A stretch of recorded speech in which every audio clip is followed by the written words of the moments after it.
The UN's human rights chief is warning that changes to Pakistan's constitution could have far-reaching consequences. A recent amendment granted the head of the military and other top officials legal immunity, shielding them from prosecution for life. Critics say the changes will weaken the courts and further empower the military. In an interview with DW, Pakistan's defense minister brushed aside these concerns. Pakistan's already powerful army chief, Field Marshal Asim Munir, has become more powerful than ever. A recent constitutional amendment has given him expanded powers and lifelong legal immunity. The changes also elevate the Field Marshal to Chief of Defence Forces, putting the Air Force and the Navy under his authority. And a newly created constitutional court, whose judges will be nominated by the executive, will replace the previous authority of the Supreme Court on constitutional matters. The United Nations Human Rights Office say the amendments run counter to the separation of powers. Sweeping immunity provisions like these undermine accountability, which is a cornerstone of the human rights framework and democratic control of the armed forces under the rule of law. We are concerned that these amendments risk far-reaching consequences for the principles of democracy and the rule of law, which the Pakistani people hold dear. The government argues the changes were necessary to modernize the military's command structure in the wake of a military clash with arch-rival India in May and ongoing border tensions with neighbouring Afghanistan. Government officials have referred to the country's current political system as hybrid rule and say it will help stabilize the economy and counter the growing threat of militancy. In an interview with DW, Pakistan's defense minister drew a line between the new structure and past ones that allowed military dictators to take over completely. He called the recent changes a good example of military and civilian cooperation. But please try to understand. It does not intervene in the way that Ayub Khan, General Yahya, Zia or Musharraf did. They broke the constitution. The judiciary sealed it and made the illegal into the legal. There's no such thing here. I personally think there's no danger to democracy due to this system. Democracy can run with the current situation. I believe democracy will strengthen if the economy improves. Pakistan's biggest opposition party, Pakistan Tehreek-e-Insaf, has criticized the constitutional amendments. The party of imprisoned former Prime Minister Imran Khan says the changes were made out of fear of Khan's popularity. Khan was convicted of corruption but denies any wrongdoing. His party says he's being punished because of his public criticism of the military.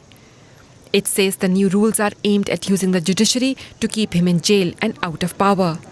Pakistan's military and the government have denied these accusations. Now let's bring in Zulfi Bukhari. He's an advisor to Pakistan's former Prime Minister Imran Khan and a senior leader of his party.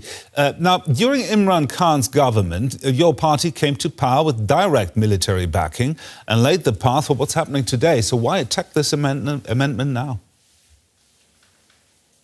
When you say direct military backing, let me just correct you. Pakistan Tehreek-e-Insaf came into power with a mandate of the people. It was one of the most fair elections that took place. If anything, the military dampened our majority in parliament, didn't increase it.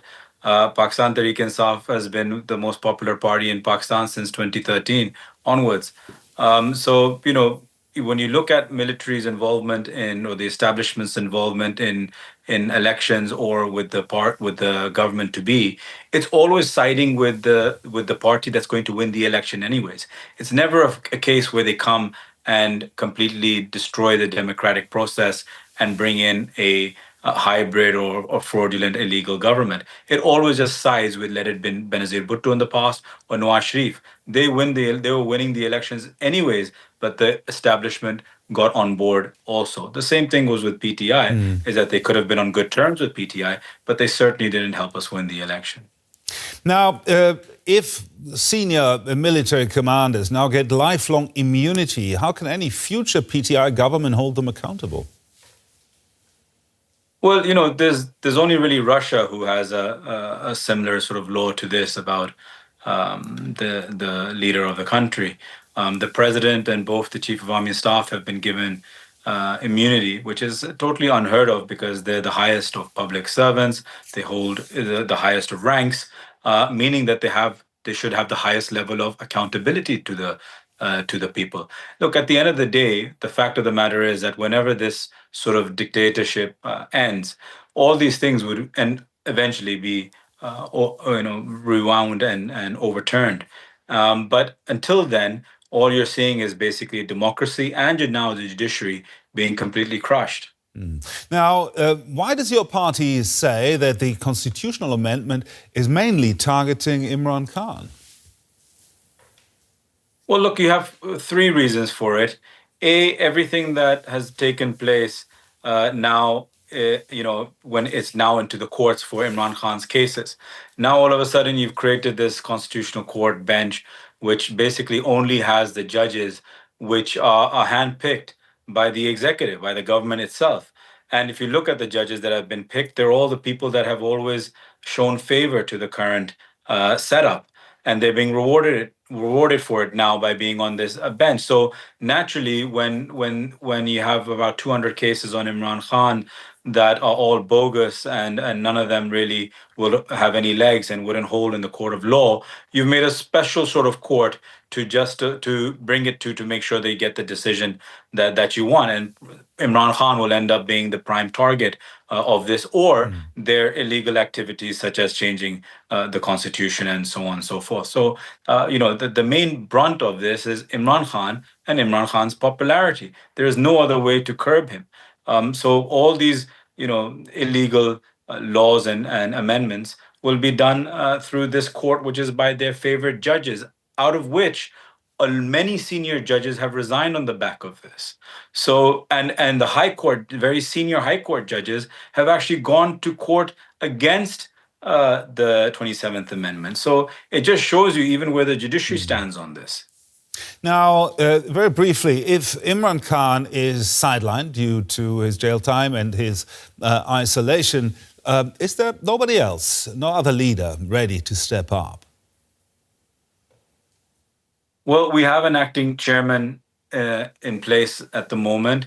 We have a secretary general in place at the moment. The party, considering all its the way that it's been clamped down upon, protesters arrested, people killed, main leadership, of course, Imran Khan and other main leadership, our former foreign minister Shah Mahmood Qureshi and others are in prison. Apart from all of that happening, the party is still gelled very much together. It's still the largest political national level party. You got to understand that Benazir Bhutto's party is very limited to Sindh only, and Nawaz Sharif's party is pretty non-existent unless when they do a fraudulent or a rigged election. And Pakistan Tehreek-e-Insaf is nationally the most popular party. So considering Imran Khan has been in jail for over 2 years, the party itself, despite all difficulties and brutality, has held together very firmly.